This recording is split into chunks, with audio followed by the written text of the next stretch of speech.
الحمد لله رب العالمين، والصلاة والسلام على أشرف الأنبياء والمرسلين وعلى آله وأصحابه الذين قاموا بنصرة الدين المتين. أما بعد، فأعوذ بالله من الشيطان الرجيم. بسم الله الرحمن الرحيم. وأمر أهلك بالصلاة واصطبر عليها لا نسألك رزقا نحن نرزقك والعاقبة للتقوى. وقال عليه الصلاة والسلام: الصلاة عماد الدين. وقال: من فاتته صلاة فكأنما وتر أهله وماله، أو كما قال النبي الصادق المصدوق صلی اللہ علیہ وسلم. ادا کر تحفہ معراج پر شکر خدا مومن، ادا کر تحفہ معراج پر شکر خدا مومن، اسے عرش بری کے خاص مہمان لے کے آئے ہیں.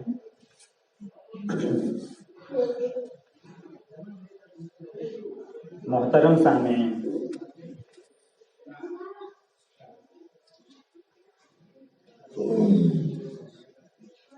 جب ہم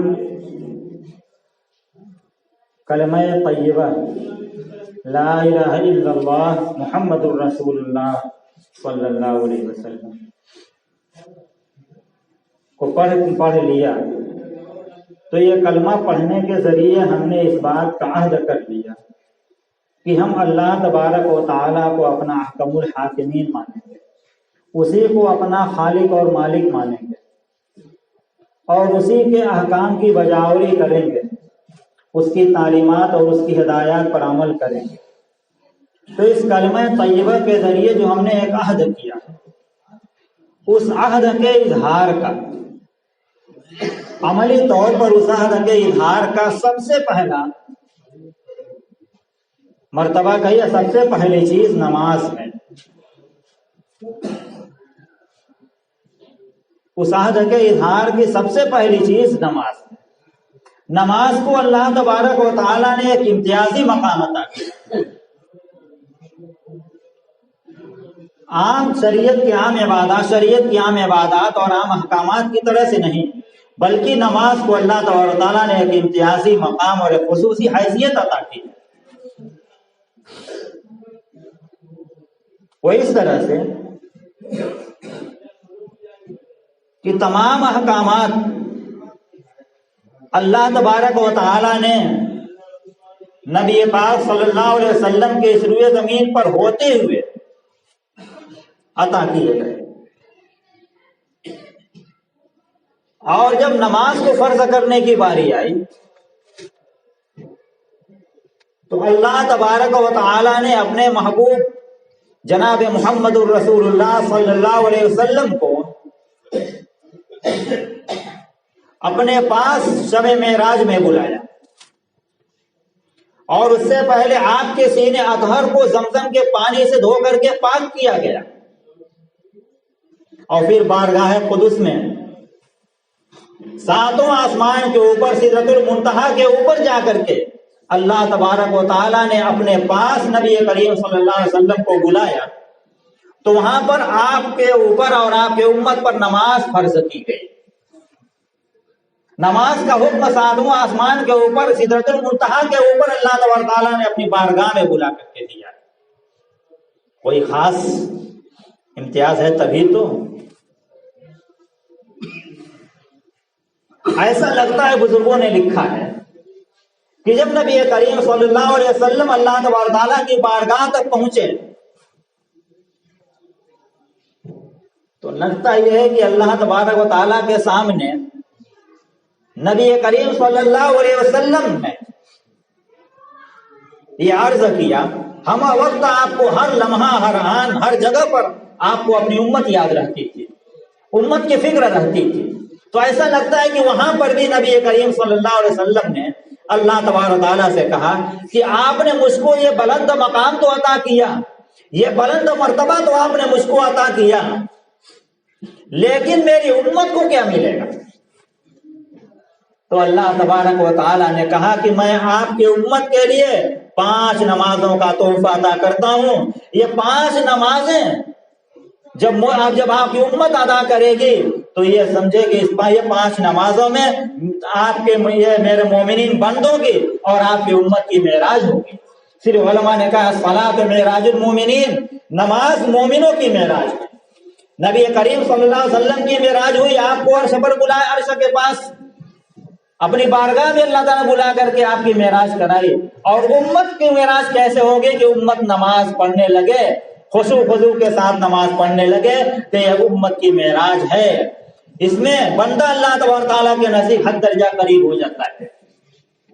ملتا ہے کیا؟ نماز میں سجدے میں جا کے دیکھ، عجیب شان ہے نماز کی۔ سورہ اقرا کے آخر میں اللہ تعالیٰ نے کہا ہے نا کہ نماز پر سجدہ کرو، یعنی نماز پڑھو اور اللہ کے قریب ہو جاؤ۔ سب سے زیادہ جو بندہ اللہ تعالیٰ کے قریب ہوتا ہے تو نماز میں ہوتا ہے، وہ بھی سجدے کی حالت۔ نماز کی کیا اہمیت ہے؟ حضرت عمر فاروق رضی اللہ تعالی عنہ نے اپنے دور خلافت میں ایک شاہی فرمان جاری کیا تھا، سارے حکمرانوں کے نام ایک شاہی فرمان جاری کیا تھا۔ وہ شاہی فرمان نماز کے متعلق تھا۔ کیا تھا؟ ان من اہم امورکم عندی الصلاۃ من حفظہ وحافظ علیہا فهو احفظ لدینہ، کہ تمہارے سارے کاموں میں سب سے زیادہ محتم بشان کام، سب سے زیادہ اہمیت کا حامل کام میرے نزدیک نماز ہے۔ جو نماز کی پابندی کرے گا، اس کی حفاظت کرے گا، اس پر مداومت اختیار کرے گا، فهو احفظ لدینہ، تو ایسا شخص اپنے دین کی حفاظت کرنے والا ہوگا۔ تو گویا نماز کی حفاظت، نماز کی پابندی کرنے سے ہمارا دین محفوظ ہوگا۔ یہ نماز کی حفاظت پورے دین کی حفاظت کا ذریعہ ہے۔ اس کے بعد فرماتے ہیں ومن ضيعها، اور جو شخص نماز کو چھوڑ دے گا اور اس کو ضائع کرے گا، فهو احفظ لما سواه فهو اضيع لما سواها، تو وہ نماز کے علاوہ دیگر چیزوں کو، دیگر عبادتوں کو بدرجہ اولا یا کہیے کہ کیا یہ بدرجہ اولا ضائع کرنے والا ہوگا۔ یعنی جب اس نے نماز جیسی اہم چیز کی حفاظت نہیں کی، نماز جیسی قیمتی اور بیش قیمت چیز کو جب اس نے ضائع کر دیا، تو ظاہر سی بات ہے کہ معمولی چیز کو ضائع کرنا اس کے لیے آسان ہوگا۔ نماز کو عماد الدین، دین کا ستون کہا گیا ہے۔ جیسے کسی کو ایک بلند عمارت کھڑی کرنی ہو ستونوں کے اوپر، تو ظاہر سی بات ہے کہ وہ اس کے ستونوں کو مضبوط بنائے گا، کیونکہ وہ جانتا ہے اگر کمزور ستون ہو گئے تو آدھیوں کا ایک ہلکا سا جھونکا بھی اس کو زمین بوس کر دے گا۔ تو مضبوط ستون بناتا ہے تعمیر کرنے کے لیے۔ تو ایسے اسلام ایک محل کے مانند ہے اور نماز اس کے ستونوں کے مانند ہے۔ تو جب ہماری نماز مضبوط ہوگی تو اسلام کا محل اور قصر اسلامی محفوظ ہوگا۔ علامہ کشمیری رحمۃ اللہ علیہ نے لکھا ہے، نماز کی اہمیت ذرا اندازہ لگائیں کتنا ہے، کہ نماز کا تذکرہ قرآن کریم میں اللہ تبارک و تعالی نے 900 جگہوں پر کیا ہے۔ صراحتاً، اشارتاً، دلالتاً سب لے کر کے 900 سے زائد جگہوں پر اللہ تعالیٰ نے قرآن کریم میں صرف نماز کا تذکرہ کیا ہے۔ 32 جگہوں پر تو زکوٰۃ کے ساتھ نماز کا ذکر ہے۔ حالانکہ اگر اللہ تبارک و تعالیٰ ایک دفعہ کہہ دیتے اقیم الصلاۃ، نماز قائم کرو، تب بھی ہمارے اوپر نماز پڑھنا فرض ہو جاتا، لیکن نماز کی اہمیت کا اندازہ لگائیں کہ اللہ نے 900 سے زائد جگہ تذکرہ اپنے کلام پاک میں کیا ہے۔ تو نماز اتنی اہم عبادت ہے۔ تو نماز کو صحیح ہونے کے لیے، نماز کو قائم کرنے کا حکم قرآن کریم نے دیا ہے، اقامت صلاۃ، نماز کے قائم کرنے کے لیے، نماز کے ٹھیک ادا کرنے کے لیے جو باتیں ضروری ہے اصل اسی کو بیان کرنا ہے۔ ایک تو 3 باتیں ضروری ہیں۔ پہلی چیز یہ ہے کہ نماز کے جو مقدمات ہیں، جیسے وضو، ہمارا وضو فرائض اور آداب اور سنن اور مستحبات کی رعایت کے ساتھ ہو۔ پھر اس کے بعد نماز کے اندر جو پڑھی جانے والی چیزیں ہیں، جیسے ثنا ہے، التحیات ہے، درود ہے، سورہ فاتحہ ہے، سورہ ہے، یہ ساری چیزیں ہم کو صحیح یاد ہیں، صحیح یاد ہو، صحیح طریقے سے اس کو پڑھا جائے۔ اور پھر نماز کے اندر جو ادا کی جانے والی چیزیں ہیں، جیسے رکوع ہے، سجدہ ہے، قیام ہے، قومہ ہے، ہاتھ کیسے اٹھانا ہے، کیسے ہاتھ قاعدہ میں کیسے بیٹھنا ہے، اور قاعدہ میں کیسے ہاتھ رانوں پر رکھنا ہے، سجدہ کیسے کرنا ہے، یعنی نماز کے اندر پڑھی جانے والی ٹھیک ہوں، اور نماز کے اندر ادا کیے جانے والے تمام ارکان، تمام سنن اور مستحبات سب ٹھیک ادا کیے جائیں۔ دو چیز۔ اور تیسری چیز یہ ہے کہ نماز آدمی خشوع خضوع کے ساتھ پڑھے۔ نماز میں آدمی اس بات کی کوشش کرے کہ ہماری توجہ اللہ تبارک و تعالیٰ کی طرف رہے، یہ کوشش کرے اور ادھر توجہ رکھے۔ اور اس کا آسان طریقہ یہ ہے کہ نماز میں جو چیز پڑھ رہا ہے، جو عمل کر رہا ہے، اس پر دھیان دے تو ادھر ادھر کی چیزیں دھیان میں نہیں آئیں گی۔ اگر آتی ہیں پھر اسی نماز کے کاموں پر، نماز کی باتوں پر وہ دھیان دے، انشاءاللہ تعالیٰ سے دھیرے دھیرے وہ چیزیں ختم ہو جائیں گی۔ یہ جب تین چیز ہوگی، ہمارے نماز کے اندر پڑھی جانے والی چیزیں بھی صحیح ہوں، نماز میں کیے جانے والا عمل بھی صحیح ہو، اور خشوع خضوع کے ساتھ نماز پڑھی جائے، تو ہماری نماز جا کر کے کامل بنے گی۔ اور پھر اس کے اندر وہ کشش ہوگی کہ وہ نماز، اس کے اندر وہ صلاحیت ہوگی کہ وہ نماز ہم کو بے حیائی کے کاموں سے روکے گی۔ اس نماز کے ذریعے ہمارے اندر تقویٰ پیدا ہوگا، اس نماز کے ذریعے ہمارا زاویہ نگاہ بدلے گا۔ وہ نماز اتنی پرکشش ہوگی کہ دوسرے لوگوں کو بھی نمازی بنا دے گی، دوسرے لوگوں کو بھی نماز کی طرف کھینچے گی۔ ایک واقعہ سناتا ہوں۔ جب مکہ فتح ہوا تھا تو نبی کریم صلی اللہ علیہ وسلم جب مکے میں فاتحانہ داخل ہوئے تھے، اس وقت کا واقعہ ہے کہ حضرت ابو سفیان کی بیوی ہندہ نے آ کر کے ابو سفیان سے کہا کہ میں اسلام میں داخل ہونا چاہتی ہوں، اسلام قبول کرنا چاہتی ہوں۔ ابو سفیان نے کہا کہ تم اسلام قبول کرو گی؟ تم تو بہت زیادہ اسلام سے نفرت کرتی تھی، آج کیوں تم کو اسلام قبول کرنے کا خیال تمہارے دل کے اندر پیدا ہو رہا ہے؟ تو اس نے کہا واللہ ما رأیت اللہ عبد حق عبادتہ فی ھذا المسجد قبل ھذہ اللیلہ۔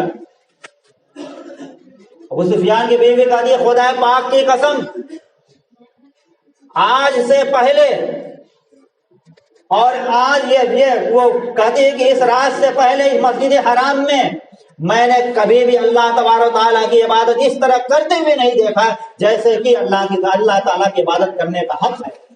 قسم بخدا یہ لوگ پوری رات نماز پڑھتے رہے اور رات بھر یہ قیام کرتے رہے، رکوع کرتے رہے، سجدہ کرتے رہے، تو یہ نماز ان کو یہ ان کی نماز مجھ کو پسند آئی نبی کریم صلی اللہ علیہ وسلم اور صحابہ کی، اس لیے میں ایمان میں داخل ہونا چاہیے۔ یہ ہوتا ہے نماز کا اثر۔ تو ہمیں نماز سیکھنے کی ضرورت ہے، مسجد کے امام صاحب سے یا گاؤں کے حافظ جی سے یا عالم سے، کوئی مولوی صاحب مل جائیں، ہمیں نماز سیکھنے کی ضرورت ہے۔ نماز اتنی محترم بشان عبادت ہے، دنیا کا ایک معمولی سا کام ہوتا ہے کہ ہم بغیر سیکھے کرتے ہیں، ہم اس کو سیکھتے ہیں، بگڑ جاتا ہے تو ہم فکر مند ہو جاتے ہیں کہ ہمارا یہ کام بگڑ گیا، فوراً دوڑتے ہیں کسی ماہر کے پاس، ہمارا یہ کام کیسے درست ہوگا۔ کیا نماز اتنی غیر اہم ہے، اتنی معمولی ہے کہ ہم نماز کو ایسے جیسے تیسے چاہیں ادا کر لیں؟ ہمیں نماز کو سیکھنے کی ضرورت ہے، نماز کا مذاکرہ کرنے کی ضرورت ہے، نماز کے اندر پڑھی جانے والی چیزیں یاد کرنے کی ضرورت ہے، بلکہ ان کا بھی مذاکرہ کرنے کی ضرورت ہے۔ آدمی سوچتا ہے کہ مجھے صحیح یاد ہے، لیکن ایسے واقعات میرے سامنے وقت ورنہ بتاتا کہ بوڑھے آدمی 70 سال کے، 80 سال کے آدمی نے میرے سامنے اتحیات پڑھی، ان کی اتحیات غلط تھی۔ اس لیے ہمیں اس کو سیکھنے کی ضرورت ہے اور اس کا تکرار اور مذاکرہ کرنے کی ضرورت ہے کہ ہمیں نماز کے اندر پڑھی جانے والی چیزیں صحیح یاد ہیں کہ نہیں، ہم نے 2 رکعت نماز پڑھی تو وہ نماز صحیح ہوئی کہ نہیں۔ دنیا کے کام کو ہم پہ اتنی فکر ہوتی ہے، کیا ہمیں نماز کی فکر کرنے کی ضرورت نہیں ہے؟ کیا ہمیں نماز سیکھنے کی ضرورت نہیں ہے؟ ہم زندگی بھر نماز پڑھتے رہتے ہیں، لیکن ہمیں سمجھ میں ہمیں کبھی اس کی فکر نہیں ہوتی میری نماز ہوئی کہ نہیں ہوئی۔ اور بعض اللہ کے بندے کہتے ہیں ہم نے 35 سال 30 سال فتویٰ دینے میں گزار دیے، لیکن کبھی کبھی 2 رکعت کی نماز میں ایسی غلطی ہو جاتی ہے، کتاب دیکھنا پڑتا ہے، سمجھ میں نہیں آتا کہ نماز ہوئی کہ نہیں ہوگی۔ وہی، اور عوام کو یہ حال ہے کہ روزانہ پڑھتے ہیں لیکن ایسا لگتا ہے ان کو کبھی کوئی غلطی ہوتی ہی نہیں کہ ہم، یا ان کو فکر نہیں ہے کہ ہماری نماز ہوئی کہ نہیں ہوئی۔ تو ہمیں فکر کے ساتھ نماز کو صحیح پڑھنے کی ضرورت ہے، اور جہاں خود نماز پڑھیں اپنی اولاد کو بھی نماز پڑھنے کا حکم دیں۔ مروا اولادکم بالصلاۃ وہم ابناء 7 سنین، نبی پاک صلی اللہ علیہ وسلم فرماتے ہیں جب اولاد 7 سال کی ہو جائے تو ان کو نماز پڑھنے کا حکم دو، اور جب وہ 10 سال کے ہو جائیں اور نماز نہ پڑھیں تو ان کو نماز میں مارنے کا حکم۔ ایسا نہیں کہ مار کے ہاتھ گوڑ توڑ دے ان کا، مناسب طریقے سے تنبیہ کے لیے ان کو یہاں تک حکم دیا گیا ہے۔ قرآن کہتا ہے وَأْمُرْ أَهْلَكَ بِالصَّلَاةِ وَاصْطَبِرْ عَلَيْهَا، کہ تم اپنے گھر والوں کو نماز کا حکم دو، ان کو نماز پڑھنے کے لیے کہو، وَاصْطَبِرْ عَلَيْهَا، خود اس پر ثابت قدم رہو، اس پر جمے رہو۔ تو قرآن کریم خود کہہ رہا ہے کہ اپنے گھر والوں کو نماز کا حکم دو۔ تو جہاں ہم نماز پڑھنے والے بنے، ہم اپنی اولاد کو بھی، اپنے بیوی بچوں کو بھی نمازی بنائیں۔ یاد رکھیے صرف ہم تنہا نمازی رہیں گے، ہمارے گھر کا معاشرہ بے نمازی رہے گا تو ہم تنہا کئے دن نماز پڑھیں گے؟ اگر ہم نے اپنا گھر صاف کر لیا اور گھر کے باہر ساری گندگیاں پڑی ہوئی ہیں تو بتائیے ہمارا گھر کتنی دیر تک صاف رہے گا؟ جب ہوا کے جھونکے اٹھیں گے، ہوا چلے گی تو باہری گندگیاں اڑ کر کے ہمارے گھروں میں آئے گی کہ نہیں آئے گی؟ پیر میں لگ کر کے، جوتے چپل میں لگ کر کے وہ گندگی ہمارے گھر میں آئے گی کہ نہیں آئے گی؟ ایسے جب ہمارا ماحول بے نمازی ہوگا، ہمارے گھر کا معاشرہ بے نمازی ہوگا تو ایک دن ایسا ہوگا کہ ہم جو نماز پر قائم رہنے والے تھے ہم بھی اسی معاشرے کے اثر سے متاثر ہو جائیں گے اور پھر ہم بھی نماز چھوڑنا شروع کر دیں گے۔ اکیلا آدمی کب تک گھر سے، پورا گھر بے نمازی ہے، پورا گھر فجر میں سو رہا ہے، ایک آدمی تنہ تنہا کئی دن اٹھ کر کے آئے گا؟ تو اگر ہم نماز سے ثابت قدم رہنا چاہتے ہیں ضروری ہے کہ ہم اپنے گھر والوں کو بھی نمازی بنائیں، اپنے معاشرے کو بھی نمازی بنائیں، اپنے پاس پڑوس کو نمازی بنائیں۔ تو یہ نماز کی اہمیت کا یہ تقاضا ہے۔ اللہ تبارک تعالیٰ کہتے ہیں کہ نماز پڑھنے سے ہم کو اپنا کوئی فائدہ نہیں ہے، جیسے دنیا کے آقاؤں کا یہ حال ہوتا ہے کہ اپنے غلاموں سے اگر وہ اپنی بندگی کراتے ہیں، اپنا کام کراتے ہیں تو مقصود کیا ہوتا ہے؟ ان سے کچھ فائدہ اٹھانا مقصد ہوتا ہے، ان سے ہم کو کوئی فائدہ ملے گا۔ اللہ تعالیٰ کہتے ہیں لا نسألک رزقا نحن نرزقک، ہمیں تم سے کوئی فائدہ مقصود نہیں ہے، روزی دینے والے تو ہم ہیں۔ یہ نہ سمجھو کہ نماز پڑھے گا تو وہ روزی کہاں سے کمائے گا، اس کی روزی کا نقصان ہوگا، نہیں، ہم روزی دینے والے ہیں، ہم اس کو روزی عطا کریں گے۔ اور نماز پڑھنے سے ہمارا کوئی فائدہ نہیں ہے، تمہارا فائدہ ہے وہ کیا ہے؟ والعاقبۃ للتقویٰ، تمہارے اندر تقویٰ پیدا ہوگا، تمہارے اندر پرہیزگاری پیدا ہوگی، اللہ کا خوف پیدا ہوگا، اللہ کے دیے ہوئے رزق پر قناعت کا جذبہ پیدا ہوگا، یہ سب تم کو فائدہ حاصل ہوگا، ہمیں کوئی فائدہ نہیں۔ والعاقبۃ للتقویٰ، آخرت میں تمہارا فائدہ ہوگا، دنیا میں تمہارا فائدہ ہوگا۔ اللہ کی ذات تو مستغنی اور بے نیاز ہے، اسے ہماری نمازوں کی ضرورت نہیں ہے، ہمارے فائدے کے لیے اس نے کہا ہے کہ تم نماز پڑھو۔ سے بات ختم کرتا ہوں، اللہ تبارک و تعالی ہمیں اور آپ کو صحیح معنوں میں نماز قائم کرنے والا بنائے، نماز کی پابندی کرنے والا بنائے، خود بھی نمازی بنائے ہم کو، اور ہمارے اہل و عیال اور بیوی بچوں کو بھی نمازی بنائے، اور ہمیں نماز کی اہمیت کو سمجھنے کی توفیق عطا فرمائے، اور ہمیں نماز سیکھ کر کے صحیح صحیح پڑھنے کی توفیق عطا فرمائے۔ وآخر دعوانا الحمدللہ رب العالمین۔ سنت پڑھ